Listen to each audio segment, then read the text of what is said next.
Hello, everybody, and welcome to the next lesson, video lesson in this course. I'll always love you. This is one of the examples used in the chapter. It's also the title of the chapter when we look at the grammar, will and won't, and sometimes shall. So we're going to look at that grammar aspect. We're going to look at verbs plus back. So that's sort of known as phrasal verbs, a core verb plus back. And then we're going to look at you're going to practice pronunciation of two-syllable verbs, the most common two-syllable verbs. So that's a really important exercise. Let's go straight to the second section here. We're skipping over reading. We're focusing mainly on just the active speaking skills or those that contribute to better speaking. And here we're going to look at will, won't, and shall.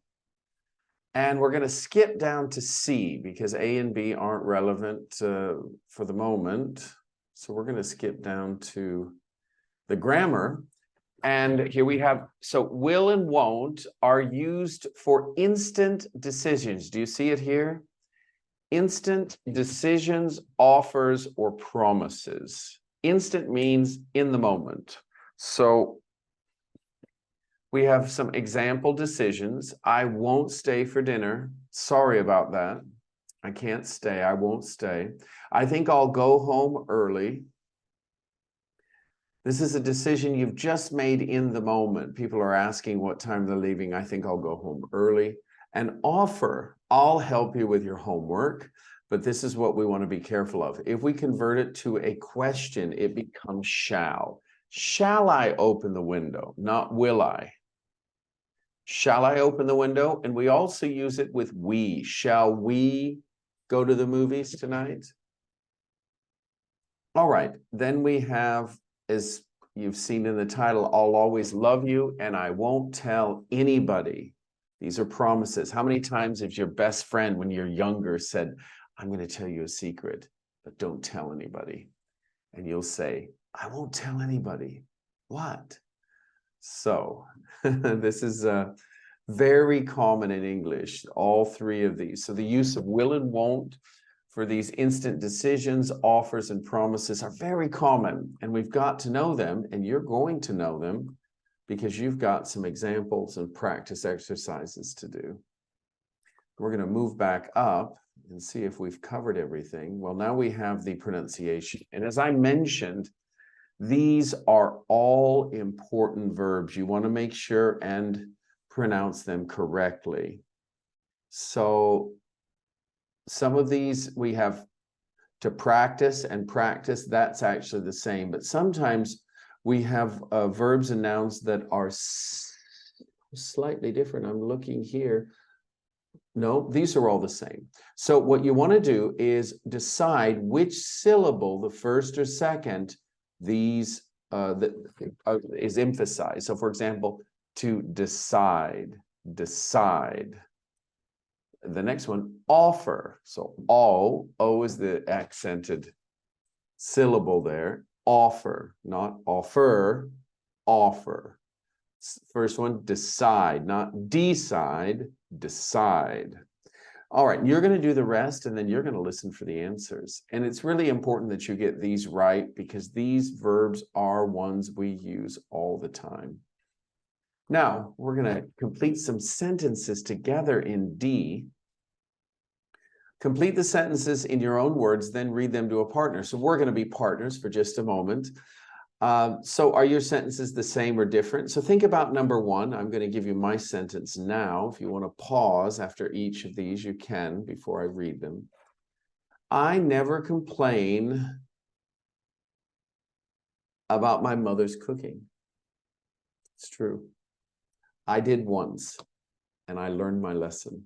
I never complained again. What about you? Number two, I won't forget. Ready? Pause if you need time.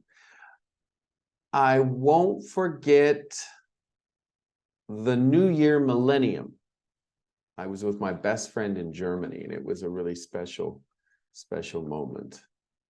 Number three, you can tell us yours. And in fact, If you want, you can send all of these answers as recorded messages to me in Instagram. Record your message. You know how to do it. You hit the microphone button and you can record yourself and send me these.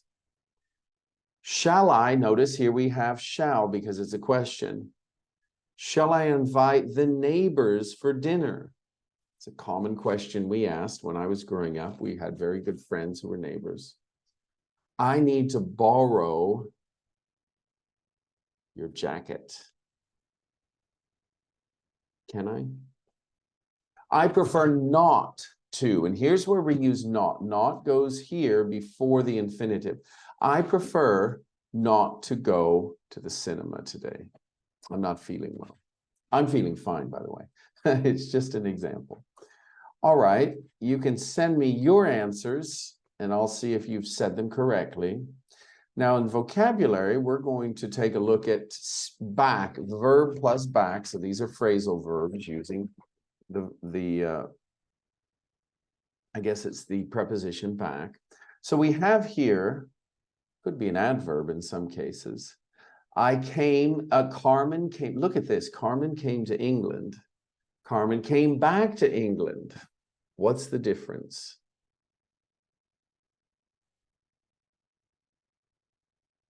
Well, the commonality is that Carmen is in England in both sentences. The difference is that she is just visiting England in the first sentence and she is residing there, we presume, in the second sentence. I want to help you with these examples and reasons. For example, for instance, and then reasons. I usually do this. I usually go home for Christmas because we're a close family. It depends. When the weather is bad, I usually stay inside. All right, I've just made those up. Let's take a look here. When someone leaves you a message on your phone, do you usually call them back immediately? It depends. It depends. When I'm busy, I usually don't. If you buy something online that isn't exactly what you wanted, do you always send it back? It depends. When it's expensive, I usually send it back. Have you ever lent someone money and they didn't pay you back? Yes. For instance, a friend of mine last year, I lent money to. It's an example. All right. Number 4, when you come back after a holiday, you usually come back, you usually feel better or worse than before.